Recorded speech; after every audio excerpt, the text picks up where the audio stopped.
Iran যুক্তরাষ্ট্রের পাল্টাপাল্টি হামলায় বিপজ্জনক বাঁকে মধ্যপ্রাচ্য। 2 সপ্তাহে প্রায় 100 মার্কিন সেনা আহত। পরমাণু স্থাপনা গুঁড়িয়ে দেওয়ার হুমকি ট্রাম্পের।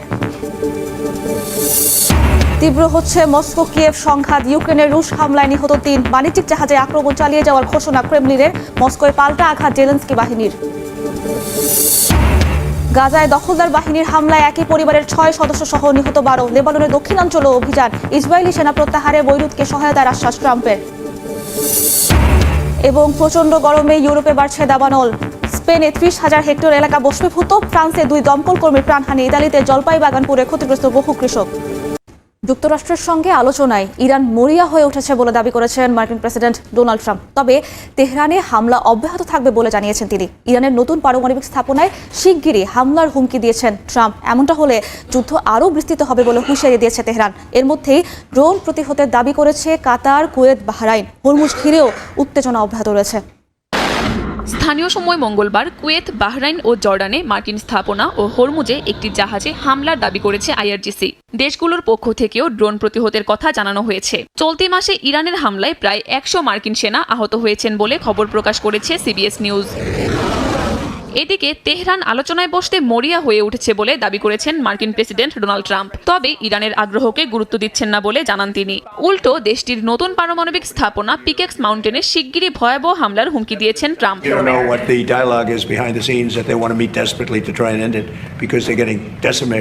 ইরানের পারমাণবিক স্থাপনায় যুক্তরাষ্ট্র আঘাত হানলে যুদ্ধ আরও বিস্তৃত হবে বলে হুঁশিয়ারি দিয়েছে তেহরান।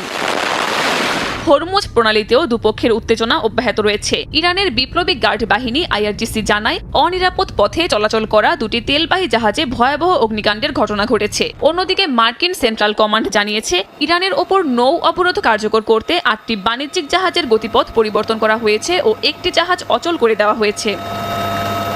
প্রায় 6 মাস ধরে চলছে ইরান যুক্তরাষ্ট্র সংঘাত। তেহরানের সামরিক অভিযানের জেরে অর্থনৈতিক চাপ বেড়েছে ওয়াশিংটনে। মার্কিন প্রতিরক্ষা মন্ত্রী পিট হেগসেথ জানিয়েছেন ইরানের সঙ্গে যুদ্ধে মার্কিন ব্যয় প্রায় 37.5 বিলিয়ন ডলারে পৌঁছেছে। সামরিক সংঘাতের পাশাপাশি জ্বালানি, বাণিজ্য ও বৈশ্বিক অর্থনীতির ওপর যুদ্ধের প্রভাব ক্রমেই গভীর হচ্ছে বলেও মন্তব্য করেন তিনি। পাল্টাপাল্টি হামলায় উত্তপ্ত রাশিয়া ইউক্রেন সংঘাত। ইউক্রেনের অভ্যন্তরে রুশ বাহিনীর ভয়াবহ হামলায় প্রাণ হারিয়েছে শিশুসহ অন্তত 3 জন। আহত হয়েছেন আরও অনেকে। রাশিয়ার বিরুদ্ধে আবাসিক ভবন, বাণিজ্যিক জাহাজ ও জ্বালানি সরবরাহের নৌপথকে লক্ষ্যবস্তু করার অভিযোগ করেছে কিয়েভ। ইউক্রেনকে সামরিক সহায়তা বহনকারী জাহাজে হামলা অব্যাহত রাখার ঘোষণা দিয়েছে ক্রেমলিন। এদিকে মস্কোয় কিয়েভের পাল্টা আক্রমণে আহত হয়েছেন বেশ কয়েকজন চীনা নাগরিক। বাহিনীর বড় ধরনের ক্ষেপণাস্ত্র হামলায় বিধ্বস্ত ইউক্রেনের বিভিন্ন অঞ্চল। মঙ্গলবার দেশটির ঝাপোরিজিয়ায় রুশ গাইডেড বোমা হামলায় নিহত হয়েছেন বেশ কয়েকজন। একটি 9তলা আবাসিক ভবনে বোমার আঘাতে আগুন ছড়িয়ে পড়লে এ হতাহতের ঘটনা ঘটে। একই দিন সুমি অঞ্চলের রুশ সেনাদের ড্রোন হামলায় শিশুসহ আহত হয়েছেন আরও অনেকে। হামলার পরও আকাশে ড্রোনের উপস্থিতি থাকায় উদ্ধার কাজ ব্যাহত হয় বলে জানা গেছে। ইউক্রেনের বিমান বাহিনী জানায় এক রাতেই দেশ জুড়ে অর্ধশতাধিক দূরপাল্লার ড্রোন ছুড়েছে রাশিয়া। এর মধ্যে বেশ কিছু ড্রোন ভূপাতিত করা গেলেও অনেক স্থানে ক্ষয়ক্ষতি হয়েছে। বিশ্লেষকদের মতে ইউক্রেনের জ্বালানি, আবাসিক এলাকা ও বেসামরিক অবকাঠামোর ওপর চাপ বাড়িয়ে প্রতিরক্ষা সক্ষমতা দুর্বল করার কৌশল নিয়েছে মস্কো। স্থলভাগের পাশাপাশি কৃষ্ণ সাগরেও আক্রমণ বাড়িয়েছে রুশ বাহিনী। রোমানিয়ার উপকূলের কাছে মিশর থেকে ইউক্রেনগামী লাইবেরিয়ার পতাকাবাহী একটি গ্যাসবাহী ট্যাঙ্কারে হামলা চালানো হয়। এদিকে উত্তপ্ত পরিস্থিতির মধ্যেই সেনাপ্রধান ওলেকজান্দর সিরস্কিকে বরখাস্তের জেরে অব্যাহত রয়েছে বিক্ষোভ। তার পরিবর্তে মিখাইলো দ্রাপাতি সেনাপ্রধান হতে চাচ্ছেন বলে ইঙ্গিত দিয়েছেন জেলেনস্কি। মস্কোর হামলার জবাবে থেমে নেই কিয়েভও। ইউক্রেনের ড্রোন হামলায় মস্কোয় কয়েকজন চীনা নাগরিক আহত হয়েছেন বলে জানিয়েছে গণমাধ্যম। এদিকে সামরিক অভিযানের পাশাপাশি কূটনৈতিক বার্তাতেও অনড় অবস্থানের কথা জানিয়েছে ক্রেমলিন। ক্রেমলিনের মুখপাত্র দিমিত্রি পেসকভ জানান ইউক্রেনের সেনাবাহিনীর জন্য সরঞ্জাম বহনকারী জাহাজে হামলা বন্ধ করবে না রাশিয়া। একই সঙ্গে যুক্তরাজ্যের উপকূলের কাছে রুশ যুদ্ধজাহাজের মহড়াকে আন্তর্জাতিক সামুদ্রিক আইনসম্মত বলে দাবি করেছেন তিনি। গাজায় ইসরায়েলি হামলায় একই পরিবারের 6 সদস্য সহ অন্তত 12 ফিলিস্তিনি নিহত হয়েছেন। এর মধ্যে পানি সংকটে উপত্যকা জুড়ে দুর্ভোগ আরও বেড়েছে। এদিকে লেবাননের দক্ষিণাঞ্চলে অভিযান অব্যাহত রেখেছে ইসরায়েল। ওয়াশিংটনে মার্কিন প্রেসিডেন্ট ডোনাল্ড ট্রাম্পের সঙ্গে বৈঠক করেন লেবাননের প্রেসিডেন্ট জোসেফ আউন। এ সময় লেবাননের নিরাপত্তা পরিস্থিতি, সেনাবাহিনীকে আরও শক্তিশালীকরণ ও ইসরায়েলি সেনা প্রত্যাহার নিয়ে আলোচনা হয়। বৈরুতকে সহায়তার কথা জানান ট্রাম্প। একটি কবরের মাটি শুকোনোর আগেই খোঁড়া হচ্ছে আরেকটি কবর। সারি সারি মরদেহ নিয়ে কবরস্থানের দিকে হাঁটছেন স্বজনরা। মঙ্গলবার গাজা সিটির আল সাবরা এলাকায় একটি আবাসিক ভবনে ইসরায়েলি বাহিনীর হামলায় একই পরিবারের 6 সদস্য নিহত হন। জাতিসংঘ বলছে যুদ্ধবিরতির কয়েক মাস পরও গাজায় কোথাও নিরাপদ আশ্রয় নেই। একদিকে চলমান হামলা, অন্যদিকে তীব্র পানির সংকটে দুর্ভোগ আরও বেড়েছে। পানির জন্য ঘন্টার পর ঘন্টা লাইনে দাঁড়াতে হচ্ছে, আর দূষিত পানি ব্যবহারের কারণে বাড়ছে ডায়রিয়া, চর্মরোগ সহ নানা সংক্রমণ। জাতিসংঘ সতর্ক করে বলছে, যুদ্ধের পাশাপাশি পানি ও পয় নিষ্কাশন ব্যবস্থার এই বিপর্যয় গাজাকে দীর্ঘমেয়াদী মানবিক সংকটের দিকে ঠেলে দিচ্ছে।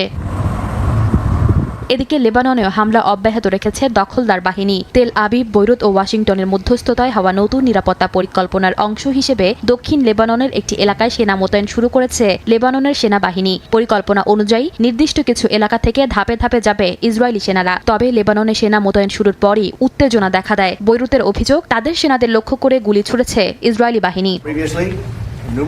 উত্তপ্ত পরিস্থিতির মধ্যে মঙ্গলবার ওয়াশিংটনে মার্কিন প্রেসিডেন্ট ডোনাল্ড ট্রাম্পের সঙ্গে বৈঠক করেন লেবাননের প্রেসিডেন্ট জোসেফ আউন। আলোচনায় দক্ষিণ লেবাননের নিরাপত্তা পরিস্থিতি, ইসরায়েলি সেনা প্রত্যাহার এবং লেবাননের সেনাবাহিনীকে আরও শক্তিশালী করার মতো গুরুত্বপূর্ণ বিষয়গুলো উঠে আসে। এ সময় ওয়াশিংটন বৈরুতকে সহায়তা করবে বলে জানান ট্রাম্প।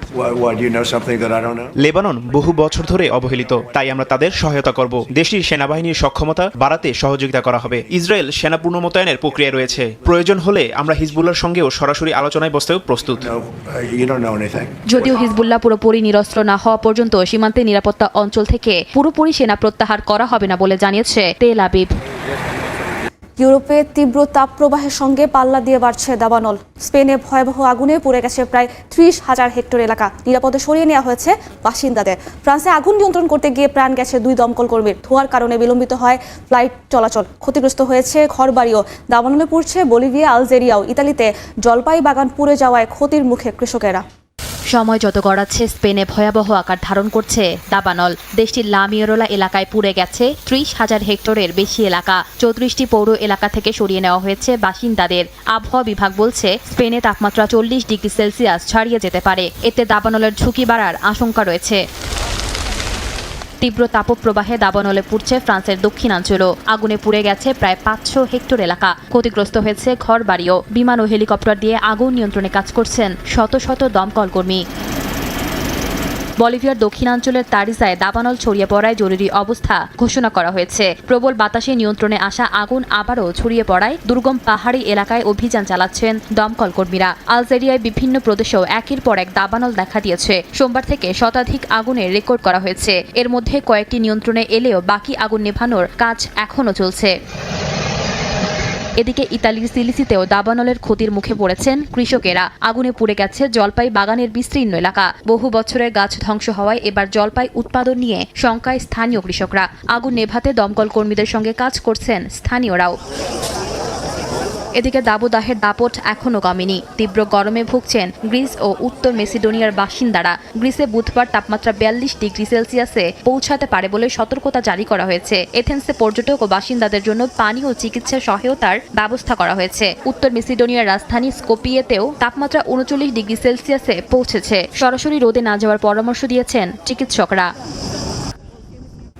আফগানিস্তানের পূর্বাঞ্চলে ভারী বৃষ্টিতে সৃষ্ট আকস্মিক বন্যায় 20 জনের মৃত্যু হয়েছে। আহত হয়েছেন অন্তত 80 জন। এই ঘটনায় নিখোঁজ রয়েছেন শতাধিক মানুষ। এদিকে ভারতের উত্তরাঞ্চলে বন্যা ও ভূমিধসে এ পর্যন্ত প্রাণ গেছে 25 জনের। অন্যদিকে চিলিতে বন্যা ভূমিধসের ঘটনায় জারি করা হয়েছে দুর্যোগপূর্ণ অবস্থা। এই ঘটনায় কোকিম্বো ও হুয়াস্কো প্রদেশে অন্তত 5 জনের মৃত্যু হয়েছে। প্রকৃতির তাণ্ডবে বিপর্যস্ত বিশ্বের বিভিন্ন অঞ্চল। আফগানিস্তানের উত্তর পূর্বাঞ্চলে আকস্মিক বন্যায় বহু মানুষ নিহত হয়েছেন আর নিখোঁজ রয়েছেন শতাধিক। সোমবার তালেবানের জাতীয় দুর্যোগ ব্যবস্থাপনা কর্তৃপক্ষ জানায়, সবচেয়ে বেশি ক্ষতিগ্রস্ত হয়েছে নুরিস্তান প্রদেশের রাজধানী পারুন শহরে। নিখোঁজদের সন্ধানে উদ্ধার অভিযান অব্যাহত থাকলেও মৃতের সংখ্যা আরও বাড়তে পারে বলে আশঙ্কা করা হচ্ছে।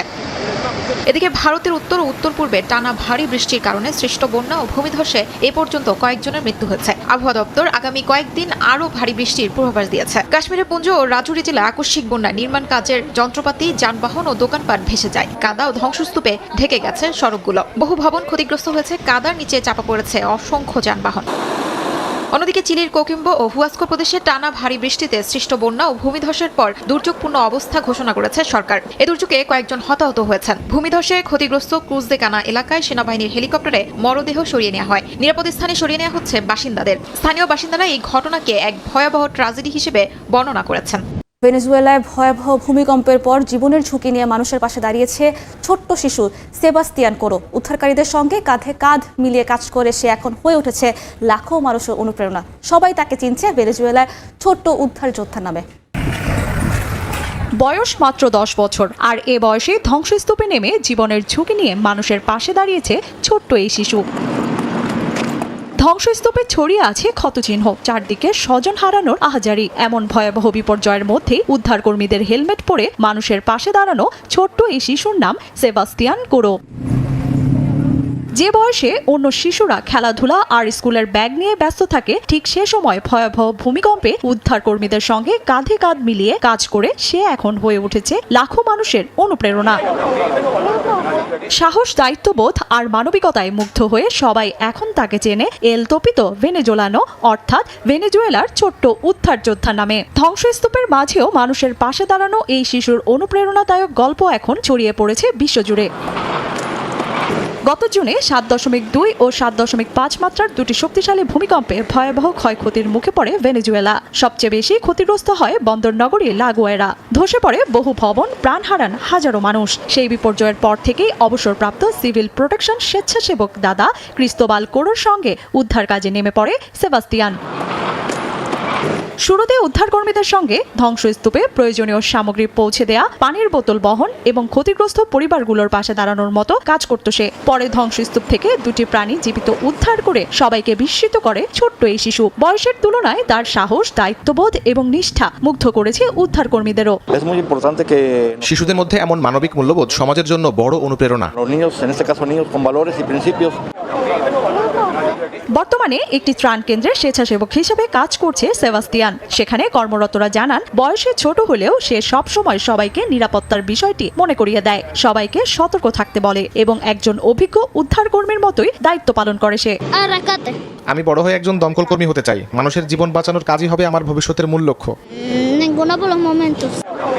ভূমিকম্প ধ্বংস করেছে অসংখ্য স্বপ্ন। সেই ধ্বংসস্তূপের মধ্যেই জন্ম নিয়েছে নতুন এক অনুপ্রেরণার গল্প। বয়স নয়, ইচ্ছাশক্তি আর মানবিকতাই যে একজন মানুষকে সত্যিকারের নায়ক বানায়, সেই বার্তাই দিচ্ছে ভেনেজুয়েলার এই ছোট্ট উদ্ধার যোদ্ধা।